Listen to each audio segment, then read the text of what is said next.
예수님과 종교 지도자들의 5번에 걸친 논쟁이 끝나고 결국 바리새인들은 헤롯 당원들과 함께 어떻게 예수님을 죽일지를 논의하기 시작합니다. 지난주 본문의 마지막 절에 해당되는 내용이죠. 원래 바리새인들과 헤롯 당원들은 서로를 미워했습니다. 서로 이렇게 친하지 않았는데, 그런데 예수님을 둘 다 끔찍하게 미워했기 때문에 서로 같이 힘을 합쳐서 어떻게 하면 예수님을 죽일지 모의하기 시작합니다. 원래 오늘 본문은 3장 7절부터 35절까지인데요. 우리가 읽은 부분은 15절만 같이 읽었습니다. 3장 7절에서 12절에 보면 예수님께서 제자들과 함께 인근의 갈릴리 호수에 나가셨습니다. 그리고 그곳에 더 많은 사람이, 그리고 더 넓은 지역에서 예수님께 몰려와서 치유를 받습니다. 심지어는 인근 이웃 국가인 두로와 시돈, 지금으로 치면 레바논에서도 사람들이 예수님의 그 명성을 듣고 와서 고침을 받습니다. 예수님의 목적은 인파에 휩싸여서 계속 병만 고치고 그리고 귀신을 무한정 내어 쫓는 것이 예수님의 목적이 아니었습니다. 예수님께서는 사람들에게 하나님의 말씀을 전파하시고 주님이 어떤 분이신지, 하나님의 나라가 어떤 나라인지를 알리고 싶으셨습니다. 그래서 작은 배를 띄워놓고 사람들과 거리를 두고 그리고 그들과 대화하기를 원하셨습니다. 마가복음 3장 13절에서 19절에 보면 사람들의 인파를 뒤로한 채 산에 오르셔서 제자들을 선택하십니다. 제자들과 함께 시간을 보내시고 귀신을 제어할 수 있는 능력을 주시고 그리고 제자들을 세상에 파송하시는 그 일을 함께 하십니다. 예수님과 함께 공생애를 함께할 12명의 사도들의 이름이 나타납니다. 바리새인들과 헤롯 당원들은 예수님을 죽이려고 모의를 시작하고 있었지만 예수님은 평소대로 사람들을 고치시고 귀신을 내어 쫓으시고 제자들을 세우시고 제자들을 훈련시키시며 제자들을 파송하는 그 일을 계속 함께하고 계시는 것을 보게 됩니다. 여러분, 세상이 아무리 혼란스럽고 아무리 시끄럽고 어려워도 예수님을 믿는 자들에 대해서 찍어내리려고 하고 교회를 경멸과 비판의 눈치로 쳐다본다 할지라도 우리는 어떻게 해야 합니까? 예수님께서, 하나님 아버지께서 하라고 분부하신 그 일을 충실하게 우리도 함께 해야 할 것입니다. 우리가 그 일을 타협하지 않고 계속적으로 하게 될 때 주님은 우리에게 권능도 주시고 그리고 지혜도 허락하여 주실 줄로 믿습니다. 3장 20절과 21절의 말씀을 같이 한번 읽어보겠습니다. 시작. 집에 들어가시니 무리가 다시 모임으로 식사할 겨를도 없는지라. 예수의 친족들이 듣고 그를 붙들러 나오니 이는 그가 미쳤다 하밀러라. 호수와 산에서 사역을 하시다가 다시 집으로 오셨습니다. 그런데 식사할 겨를도 없이 사람들이 집까지 찾아옵니다. 오늘 우리가 읽은 본문인 3장 20절에서 35절까지를 보면 처음과 나중에 예수님의 가족들이 등장합니다. 예수님의 육신의 아버지와 어머니였던 요셉과 마리아 사이에는 적어도 4명의 아들과 2명의 딸이 있었다는 것을 우리가 추정할 수 있습니다. 예수님께서 지금 엄청난 인파를 몰고 다니시면서 치유와 축사의 사역을 하고 계셨기 때문에 소문이 돈 거예요. 예수님이 미쳤다라는 소문이 돈 겁니다. 그래서 그 소문을 들은 가족들이 예수님을 붙잡으려고 지금 찾고 있었습니다. 사실 부모만큼 자녀를 사랑하고 아끼고 자녀들의 미래와 인생에 대해서 조언을 해줄 수 있는 사람이 이 세상에 누가 있겠습니까? 저에게도 동생이 하나 있습니다. 서울대 의대를 나왔고요. 그리고 간담체 의사로서 간이식 수술을 전공했습니다. 인턴, 전공의, 펠로우를 거쳐서 서울 시내에 있는 모 대학병원의 소아외과 교수의 자리를 이제 가게 되었습니다. 그런데 어느 날 제 동생 부부가 갑자기 가족들에게 아프리카로 선교사로 나가겠다고 이야기를 했습니다. 그동안 의사 아들을 키우겠다고 고생하신 정말 부모님은 당연히 그 동생을 말렸습니다. 사실 저도 이렇게 고생해서 그런 자리에까지 갔으니까 교수를 하면서 대학병원 의사로서 의료봉사도 많이 가고 아우리치도 가면 되지 않냐. 좀 몇 년간 서울에 더 있어라. 이렇게 저도 조언을 한 기억이 있습니다. 여러분, 교회에서 아무리 신앙이 좋고 사람들 앞에서 모범이 되는 장로님, 권사님들조차도 막상 자기의 자녀가 선교사로 가겠다, 목회자가 되겠다라고 하면 말리시는 분들이 좀 있습니다. 하나님을 섬기는 방법이 여러 가지가 있는데 굳이 그렇게 어려운 길을 가야겠느냐.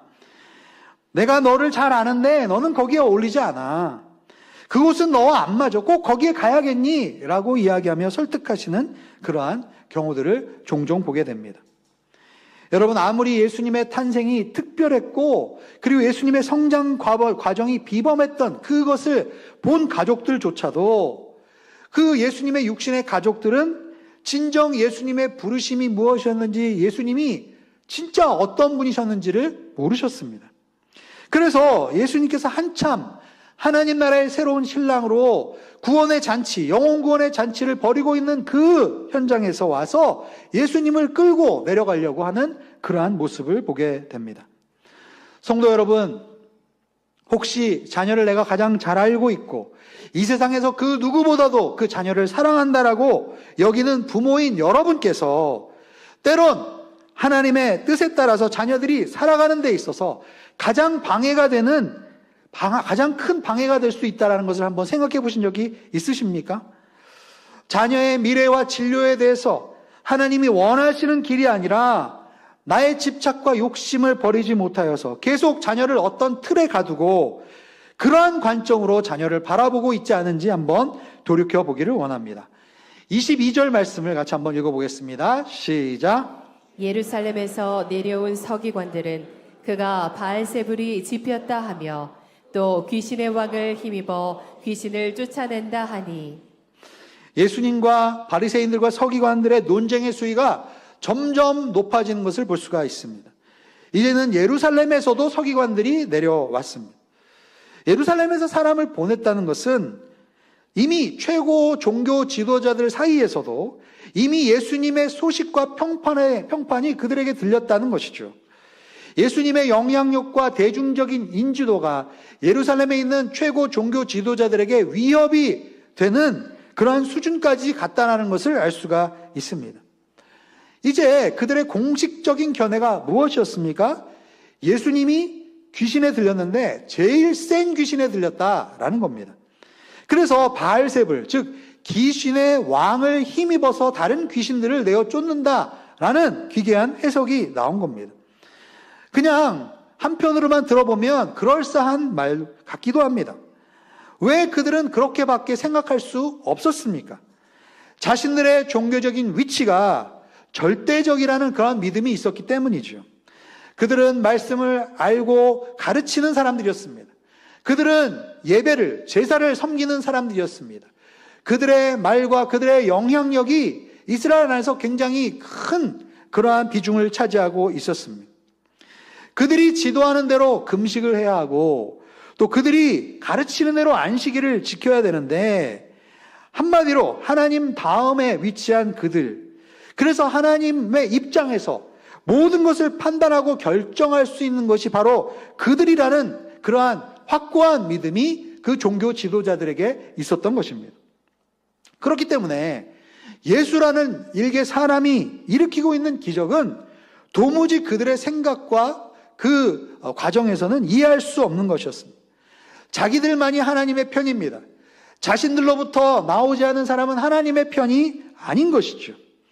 그렇기 때문에 예수님이 일으키는 모든 기적은 결국 사람으로는 도저히 일으킬 수 없는 기적이기 때문에 결국은 귀신의 왕에 의해서 조종되는 사람이라는 그러한 결론에 이르게 된 것입니다. 이에 대해서 예수님은 어떻게 대답하셨을까요? 23절에서 26절까지 함께 읽어보겠습니다. 시작. 예수께서 그들을 불러다가 비유로 말씀하시되 사탄이 어찌 사탄을 쫓아낼 수 있느냐? 또 만일 나라가 스스로 분쟁하면 그 나라가 설 수 없고 만일 집이 스스로 분쟁하면 그 집이 설 수 없고 만일 사탄이 자기를 거슬러 일어나 분쟁하면 설 수 없고 망하느니라. 예수님께서는 비유로 그들에게 말씀하셨다라고 이야기합니다. 비유는 일상의 아주 쉬운 이야기 혹은 경구나 속담 같은 것들을 이용하여서 설명하는 것을 비유라고 합니다. 인생의 복잡하고 아무리 어려운 그러한 개념이나 상황이라 할지라도 경구나 이야기로 그 본질을 꿰뚫어 보게 하는 역할을 비유가 하는 거죠. 예수님의 그 비유의 논리는 매우 간단합니다. 나라든 가정이든 사탄이든 서로 내부적으로 싸우고 분열하면 오래 못 간다는 것이 예수님의 논리입니다. 그러니까 사단을 내어 쫓는다는 것은 상식적으로 말이 안 되는 거죠. 진리에 기반을 두지 않은 채 자신들의 주장에 거짓 정보와 논리를 보태면 말이 될 것 같습니다. 그리고 그것으로 잠시 자신의 목적을 이룰 수 있습니다. 그러나 사실에 입각하지 않은 거짓과 억지 논리는 이렇게 간단한 비유 하나로도 그냥 단방에 무너지게 되는 것이죠. 결국 그들의 문제는 무엇입니까? 단순한 사실 하나를 인정하지 못하기 때문에 오는 것입니다. 자신들이 하나님 다음으로 가장 높은 위치라는 거죠. 그래서 예수도 자기들의 뜻대로, 자신들의 가르침대로, 주장대로 살아야 하는 겁니다. 그런데 예수라는 사람이 자신의 그 가르침을 따르지 않기 때문에 하나님 편이 아니라 마귀 편이라는 것이죠. 그런데 예수님은 종교 지도자들보다 높은 하나님입니다. 그렇기 때문에 예수 그리스도가 하나님의 아들이시며 삼위일체 중에 한 분이심을 인정하지 못한다면 우리의 신앙은 출발 자체가 성립되지 않는 거죠. 예수님이 행하시는 이러한 모든 기적들을 예수님이 하나님이시다라는 그 사실을 믿지 않으면 해석이 되지 않고 설명이 되지 않는 겁니다. 부모가 자녀들을 가장 잘 이해하고 그들을 도와주고 가장 잘 이끌어줄 수 있을 것 같은데 오히려 자녀들의 앞길을 막는 경우가 있습니다. 종교 지도자들이 상식적으로 보면 성경을 제일 잘 알고 그리고 계속 기도도 많이 했기 때문에 예수님을 가장 잘 알아보고 예수님을 가장 옆에서 섬길 수 있을 것 같는데 반대였습니다. 다들 자신이 원하는 대로 보고 듣고 싶은 대로 듣습니다. 그래서 절대로 자신의 경험과 생각을 벗어나 판단하거나 생각하지 못합니다. 그래서 예수님께는 진정한 다른 가족이 필요한 것이죠. 27절 말씀을 함께 읽어보겠습니다. 시작. 사람이 먼저 강한 자를 결박하지 않고는 그 강한 자의 집에 들어가 세간을 강탈하지 못하리니 결박한 후에야 그 집을 강탈하리라. 예수님께서는 간단한 비유로 그들의 말도 안 되는 비난을 잠재우실 뿐만 아니라 영적 전쟁에 관한 중요한 그 진리를 힌트로 말씀해 주고 계십니다. 그동안 예수님의 사역 가운데 왜 귀신 쫓는 역사와 그리고 치유와 복음 전파가 함께 일어났는지에 대해서 우리에게 설명을 해 주고 있습니다. 무언가 그 집에 들어가서 그 목적을 귀중한 것을 얻어내야 되는데 그 집안에 강한 자가 있다면 그 강한 자가 그것을 방해한다면 그 목적을 이루지 못할 겁니다. 결국은 강한 자를 결박해서 무력화시키고 그 집에 들어간다면 하나님의 소중한 영혼들을 구해낼 수 있다는 거죠.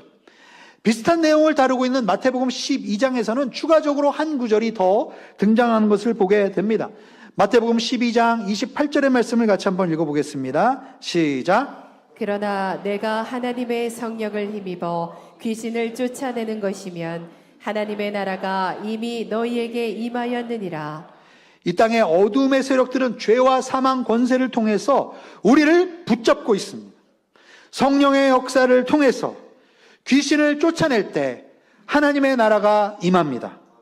하나님의 임재와 영광이 다스리심이 임하면 귀신이 떠나가는 줄로 믿습니다. 강한 자를 결박할 때 주님의 치유의 기적이 더 활발하게 일어납니다. 강한 자를 결박할 때 잃어버린 영혼들이 더욱더 주께 많이 돌아오게 될 줄로 믿습니다. 어떤 분들은 이렇게 말합니다. 요즘과 같이 과학이 발달한 21세기에 귀신 얘기가 말이 되냐 이렇게 이야기합니다. 그런데 성경에 보면 특히 복음서에 보면 귀신과 어둠의 세력은 그냥 상상이나 신화에 나오는 이야기가 아닙니다. 인간의 본성 가운데 깊이 역사하고 있는 실제가 바로 귀신이며 어둠의 세력이라는 거죠. 저는 아부다비에 있을 때 아프리카 지역에, 서부 아프리카에 부르키나파소라는 나라가 있어요. 그리고 동부 아프리카에 지금 제 동생이 사역하고 있는 에티오피아라는 나라에 몇 번 아우리치를 간 적이 있습니다. 어떨 때는 어린이 사역으로, 어떨 때는 미용 봉사, 또 이러한 봉사 활동으로, 때로는 의사 선생님들과 함께 연결이 돼서 의료 봉사 사역을 함께 돕는 사역으로 아프리카에 간 적이 있습니다. 한 번은 의료 사역을 하기 위해서 어떤 마을에 들어가서 의사 선생님들이 진료를 하시는데 자꾸 선생님들이 저를 부르는 거예요. 아니 왜 부르나 가서 보니까 의사 선생님들이 이분은 의료적으로는 문제가 없어요. 근데 목사님 보니까 귀신 들린 것 같아요. 목사님이 데려가세요. 이렇게 이야기를 하는 거였습니다. 여러분, 아프리카에 가면 여전히 예수님의 시대처럼 문명이 발달되지 않는 그러한 선교지 지역에 가면은 이렇게 마귀의 세력이 원색적으로 여전히 나타나는 그런 지역들이 있습니다. 거기에 가서 우리가 영적 전쟁을 하고 그리고 귀신들을 내어 쫓으면 훨씬 더 전도의 문이 잘 열립니다. 그리고 복음 사역이 더 효과적으로 드러나는 지역들이 지금도 이 현 시대에도 있습니다. 그렇다면 우리가 살아가고 있는 이 문명 사회에서, 우리가 지금 살아가고 있는 현대 사회에서는 왜 그렇게 복음서처럼 마귀가 원색적으로 나타나지 않는 것일까요? 에베소서 2장 2절과 3절 말씀을 읽어보겠습니다. 시작. 그때 너희는 그 가운데에서 행하여 이 세상 풍조를 따르고 공중의 권세 잡은 자를 따랐으니 곧 지금 불순종의 아들들 가운데에서 역사하는 영이라. 전에는 우리도 다 그 가운데에서 우리 육체의 욕심을 따라 지내며 육체와 마음에 원하는 것을 하여 다른 이들과 같이 본질상 진노의 자녀이었더니. 세상의 문명과 현대 과학 기술의 발달로 요즘 시대에는 공중 권세 잡은 자들이 교묘하게 세상의 풍조에 숨어서 나타나고 있는 거예요. 거대한 쇼핑몰, 그리고 미디어의 홍수 가운데, 이념의 대립과 여러 떠도는 그러한 정보들 가운데 정의를 외치면서 한편으로는 폭력과 불법을 자행하는 그런 가운데 세상의 풍조는 우리에게 지금 속삭이고 있습니다. 내 인생은 너의 것이야. 육체가 원하는 대로 살아. 이 세상에서 세상 사람들이 하는 방식이랑 똑같이 살아도 돼. 이러한 메시지를 우리에게 흘려보내고 있는 것이죠. 세상의 풍조에 따라서 육체와 마음이 원하는 대로 살도록 하는 것이 사단의 전략입니다. 사실은 아프리카나 귀신이 활발하게 나타났던 예수님의 시대 당시보다도 우리는 겉으로는 보이지 않지만 훨씬 더 교묘하고 치열한 영적 전쟁 가운데 우리는 살아가고 있습니다. 아무리 시대가 바뀌어도 영적 전쟁의 양상이 바뀌었다 할지라도 여러분, 우리가 싸우고 있는 이 싸움은 혈과 육에 대한 싸움이 아닌 줄로 믿습니다. 이 전쟁은 통치자들과 권세들과 어둠의 세상 주관자들과 하늘에 있는 악한 영들을 상대로 하는 그러한 싸움인 것이죠. 그래서 우리는 하나님의 전신갑주를 입고 마귀의 세력을 대적해야 되는 줄로 믿습니다.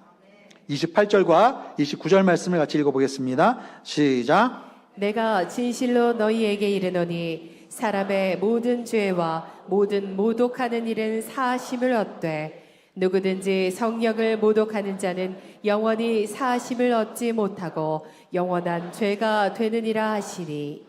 우리는 주님께 용서를 구하면 모든 죄에서, 모든 불의에서 우리를 용서해 주신다는 것을 알고 있습니다. 그런데 이렇게 바리새인들과 이런 서기관들처럼 예수님께서 성령을 통해서 하시는 그러한 일을 모독하고 방해할 때 그러한 죄는 영원히 사함을 받지 못한다라고 말씀하고 계십니다. 그래서 때로는 이 구절 때문에 성도님들이 불안해하시는 경우가 있어요. 혹시 내가 성령 회방죄, 성령 모독죄를 범하면 어떡하지?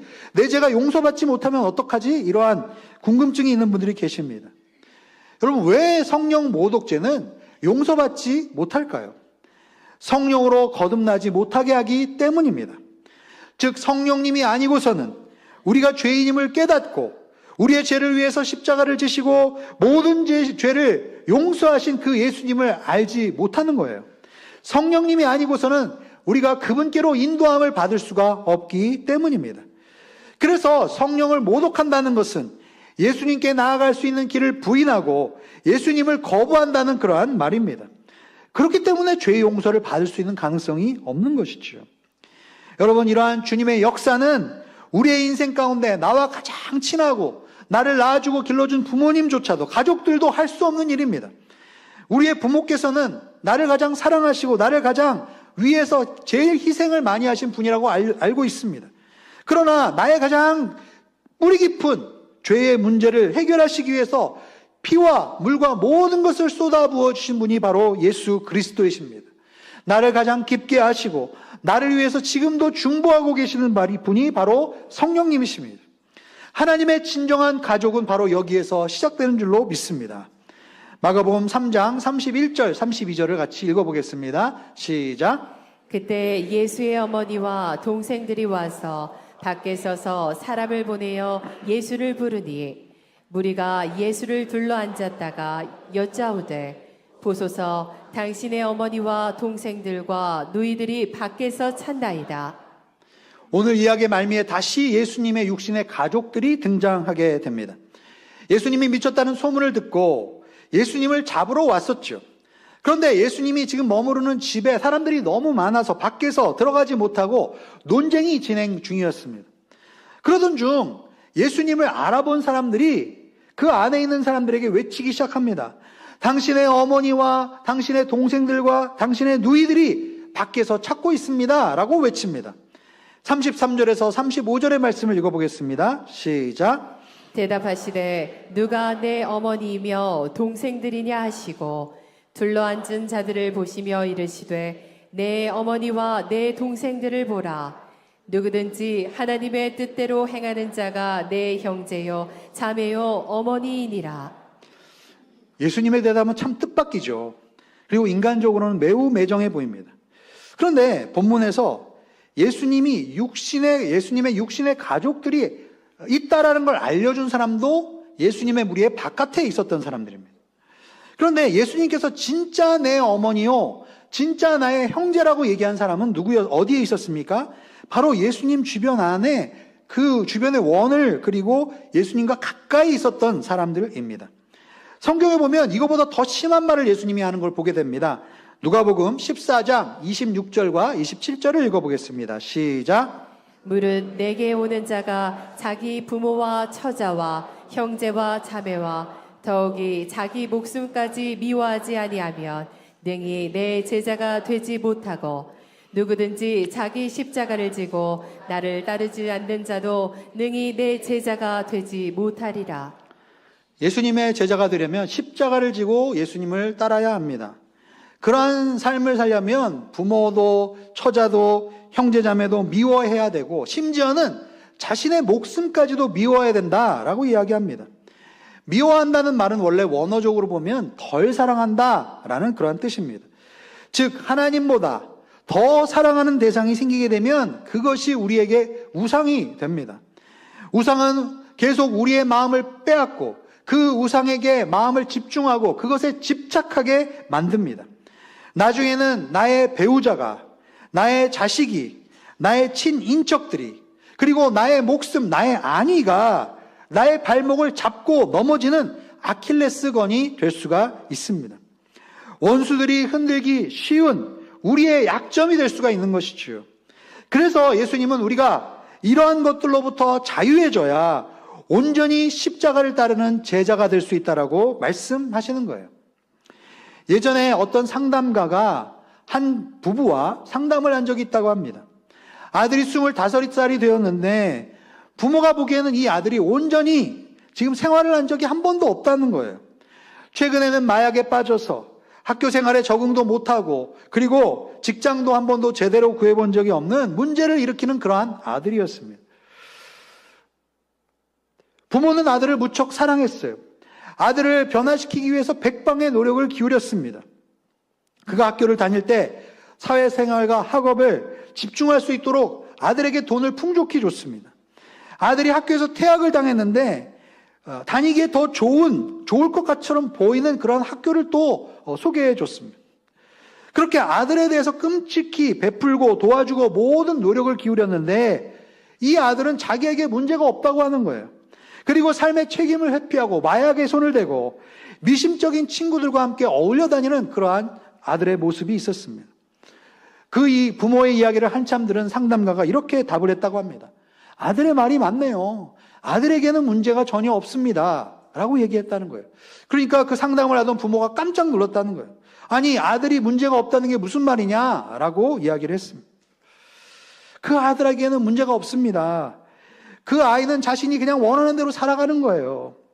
당신들이 돈을 지불해줬고, 부모인 당신들이 안달해하고 있고, 부모인 당신들이 걱정하고 있고, 당신들이 계획하고, 그가 그런 길을 갈 수 있도록 그냥 계속 부모들이 다 모든 것을 힘을 써준 거예요. 반드시 그가 스스로 고민하고, 그리고 풀고 해결해야 되는 문제들을 부모들이 다 그 대신 해결해 주었기 때문입니다. 반드시 그의 문제가 되어야 하는 그 문제들이 당신들의 문제가 된 것이다 라는 그러한 조언을 듣고 그 부모님들이 깜짝 놀랐다는 예화를 들은 적이 있습니다. 여러분, 아무리 부모라 하더라도 하나님께서 그 자녀의 삶 가운데 하시는 일을 우리가 방해할 수가 있는 거예요. 내가 낳은 자식이고 내가 키운 자식이지만 그 자녀가 하나님 앞에서 때로는 단독자로서 주님과 씨름하며 스스로 문제를 해결해 줄 수 있도록 그 자녀를 주님께 맡기고 반드시 주님께 그 자녀를 올려드려야 될 줄로 믿습니다. 나의 판단과 욕심으로 계속 그 자녀를 끌어안고 있으면 오히려 하나님의 사람으로 세워지는 데 방해가 될 수 있고, 그리고 걸림돌이 될 수 있다는 것을 우리 모두가 기억해야 할 것입니다. 하나님의 뜻 가운데 나의 자녀, 나의 상황, 나의 공동체를 우리가 올려드릴 때 우리는 진정한 하나님의 가족으로 회복될 수 있을 줄로 믿습니다. 하나님의 진정한 가족은 하나님의 나라 안에서 주님과 함께하며 주님이 행하시는 일을 믿음의 관점에서, 주님의 관점에서 바라보며 순종하며 따르는 사람들이 하나님의 진정한 가족입니다. 아무리 육신의 가족이라 할지라도 하나님 나라 밖에서 외부자의 관점으로 거짓 정보와 소문에 흔들리고 살아가면 진정으로 예수님이 어떠한 분인지를, 누구신지를 모르고 그분이 행하시는 일들을 이해하지 못하기 때문에 오히려 육신의 가족이 방해와 걸림돌이 될 수 있다는 것을 오늘 기억할 수 있기를 주의 이름으로 축복합니다. 여러분, 우리는 하나님의 진정한 가족입니까? 하나님의 뜻을 따르는 자가 하나님의 진정한 가족입니다. 하나님 앞에 우리의 가족과 친지와 부모들도 올려드리며 그리고 주님을 따라 살아가는 우리 모두가 될 수 있기를 주의 이름으로 축복합니다. 기도하겠습니다. 하나님 아버지, 오늘 말씀을 통하여 누구든지 예수 그리스도를 따르려거든, 누구든지 예수 그리스도의 제자가 되려거든 부모와 친지와 자식을 미워하고 그 목숨까지도 미워해야 된다라고 말씀하셨습니다. 하나님의 진정한 가족이 되기 위해서는 하나님 뜻대로 행하는 자가 하나님의 가족이며 하나님의 진정한 가족이라고 말씀하고 계십니다. 하나님, 예수님의 가족들처럼 그냥 밖에 머무르면서 예수님이 하시는 그 일 가운데, 그 중심 가운데 들어오는 것이 아니라 소문과 그 거짓 정보로 인해서 예수님을 판단하고 예수님이 행하시는 것을 이해하지 못하는 사람들이 아니라 예수님의 십자가를 지고 예수님의 그 발걸음을 따라가며 예수님과 함께 동행하며 예수님과 함께 시간을 보내며 예수님을 온전히 신뢰하는 우리 모두가 될 수 있도록 축복하여 주시옵소서. 감사드리며 예수님의 이름으로 기도합니다. 아멘. 우리 다 함께 일어나서 내가 주인 삼은 모든 것 내려놓고 찬양하며 주님께 나아가겠습니다.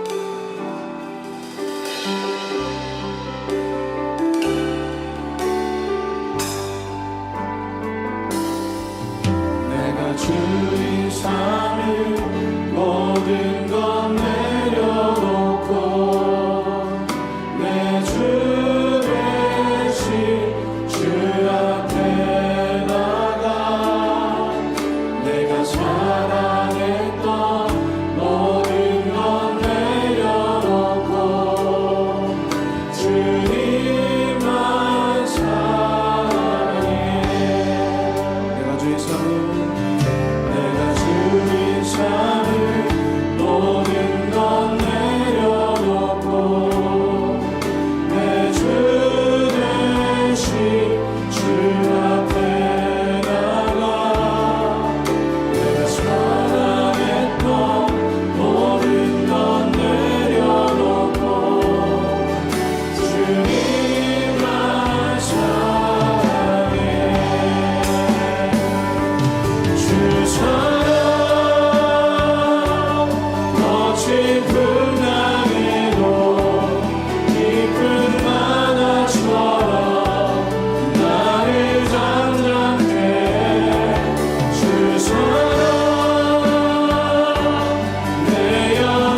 우리 시간에 함께 오늘 말씀을 기억하면서 함께 주님 앞에 고백하며 기도하며 나가기 원합니다. 주님, 내 삶에 오직 주님만을 사랑하기를 원합니다. 내 구주 예수를 더욱 사랑하기를 원합니다. 하나님, 정말 이 세상의 다른 그 어떠한 것보다도 예수님을 가장 사랑하는 저희들 되기를 원합니다. 십자가에서 우리의 죄를 위해서 죽으신 주님, 우리의 죄를 사하시고 우리의 안에 살아계신 그 주님, 우리를 도우시고 우리의 죄의 결박을 끊으시며 하나님 아버지의 자녀가 되게 하신 주님, 오늘 이 세상에 그 다른 어떤 것들을 내려놓고, 그것이 친지라 할지라도 배우자가 할지라도 그것이 자녀라 할지라도 하나님 주님만을 더 사랑하기 원합니다. 주님을 바라보기 원합니다. 아버지, 오늘 주님의 사랑을 부어 주시옵소서. 주님의 마음을 부어 주시옵소서. 주님께 더욱더 가까이 나가기를 원합니다. 주님, 이 시간에 함께하여 주시옵소서. 우리 동성으로 같이 한번 기도하며 나가겠습니다. 주여, 하나님 아버지, 이 시간에 저희들 기도하며 나가기 원합니다. 하나님 아버지, 주님, 내 삶의 주인된 아버지 다른 것들을 내려놓고 아버지 우리의 삶의 주인 되시고 우리를 사랑하시고 아버지 우리를 인도하시는 그 하나님의 사랑으로 아버지 주님을 사랑하기 원합니다.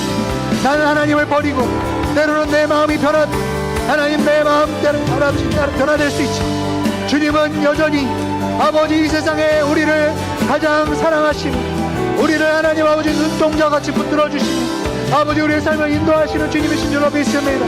주님, 이 시간에 우리의 삶 가운데 찾아오셔서 주님의 사랑으로 충만케 하여 주옵소서. 우리를 하나님의 사랑으로 채워주시고 하나님 아버지 주님의 아버지 온전한 인도하심을 따라 살아가는 저희들 될 수 있도록 아버지 역사하여 주시옵소서. 주 성령님 이 시간에 임재하여 주사 아버지 우리의 마음속에 아버지 주님을 향한 사랑의 마음으로 아버지 우리를 주님 인도하여 주시고 주님 온전히 저희의 삶 가운데 주님의 은혜와 사랑으로 저희들이 주님을 아버지 신뢰하며 따르며 주님을 가장 사랑한다고 고백하는 저희들이 될 수 있도록 아버지 역사하여 주시고 아버지 인도하여 주시옵소서.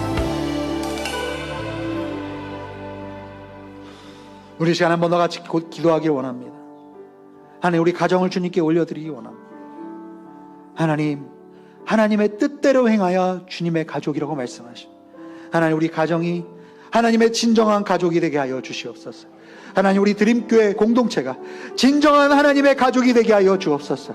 하나님 아버지, 우리 지역 공동체가 진정한 하나님의 공동체가 되게 하여 주시고 하나님의 뜻대로 행하는 자들, 예수 그리스도의 십자가를 지고 따라가는 주님의 제자들로 세워지는 우리 가정이 되게 하여 주시고 우리 교회가 될 수 있도록 아버지 역사하여 주시옵소서. 다시 한번 동성으로 기도하며 주께 나가겠습니다. 주여, 하나님 아버지, 주님, 우리 가정에 아버지 우리 부모님들을 우리 자녀들을 하나님 아버지 주님께로 올려드리기를 원합니다. 하나님, 우리의 욕심과 우리의 판단과 우리의 집착으로 하나님 내가 내 자녀들을 하나님 내가 끌어안지 않게 하여 주시고 하나님께 맡기게 하여 주옵소서. 아버지 우리 부모님을 내가 하나님 아버지 좌지우지하는 것이 아니라 주님께 맡기게 하여 주옵소서. 하나님, 우리의 공동체 가운데 하나님께서 일하여 주시옵소서.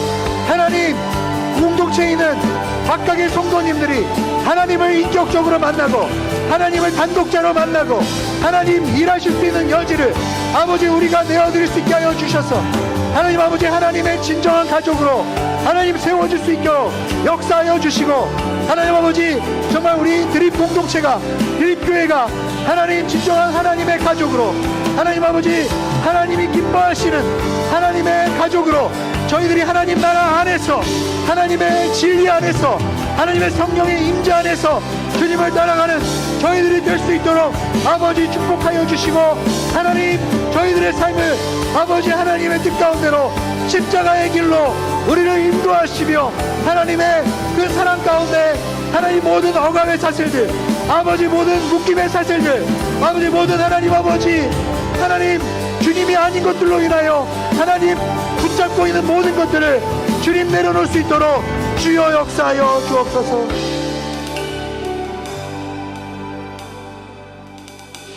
마지막으로 우리 나라와 민족을 위해서 함께 기도하기 원합니다. 10월 27일 날 우리 한국교회 200만 명의 성도들이 서울에서 광화문 광장에서 함께 나라와 민족을 위해서 모이는 그러한 집회가 있습니다. 우리는 거리상으로 가기 힘들지는 모릅니다. 그러나 한국교회가 연합하게 하여 주시고 하나님 아버지 동성애나 차별금지법이나 이러한 사회 이슈에 대해서 정치적으로 우리가 어떤 정치적인 수단을 쓰는 것은 아니지만 하나님 우리가 연합하여 기도할 수 있게 하여 주시옵소서. 나라와 민족을 위하여 기도하게 하여 주옵소서. 나라와 민족이 주님 안에서 회복되는 역사가 있게 하여 주옵소서. 한국교회에 다시 한번 강한 자를 결박하고 하나님 복음의 역사가 하나님 아버지 주님의 그 사역이 온전히 이 땅 가운데 나타나게 하여 주시옵소서. 하나님 아버지 10월 27일 날 있을 그 집회와 한국교회 연합과 일치를 위하여 다시 한번 주의 이름 부르고 함께 통성으로 기도하며 나가겠습니다. 주여 주여. 하나님 아버지 이 시간에 하나님 아버지 저희 교회가 한국의 대한민국이 예수 그리스도의 아버지 주인으로 모시며 하나님 아버지 한국의 교회들이 아버지 200만 명의 성도들이 함께 모여 함께 기도하고 하나님 나라와 민족을 주님께 올려드릴 때 하나님 이 땅에 강한 자가 결박되게 하여 주옵소서. 아버지 하나님 정말 하나님의 복음의 역사가 성령의 역사가 하나님 아버지 이 땅 가운데 하나님의 통치의 역사가 아버지 더욱더 활발하게 나타나게 하시고 하나님의 정의가 하나님의 공의가 이 땅 가운데 세워지게 하여 주셔서 하나님 아버지 이 땅에 부르고 부른 예수 그리스도의 계절이 다시 오게 도와주시고 하나님 대한민국의 민족과 교회가 하나님 아버지 함께 연합하며 하나님 무전대회 이후에 하나님 아버지 주의 나라를 위하여 함께 기도하며 나가는 저희 하나님 아버지 대한민국이 될 수 있도록 주여 역사하여 주시고 하나님 대한민국에 나타낸 예수 그리스도의 이름이 높아지기를 원하나이다. 하나님 아버지 주님의 그 십자가의 능력이 다시 한번 회복되게 하여 주시고 아버지 하나님 아버지 대한민국 아버지 곳곳에 하나님의 몸된 교회들이 하나님 아버지 이 땅에 주님의 그 놀라운 역사를 이뤄갈 수 있도록 축복하여 주시옵소서.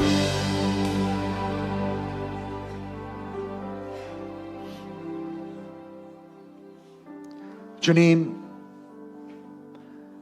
예수님과 같이 우리의 마음을 만지시는 분이 없습니다.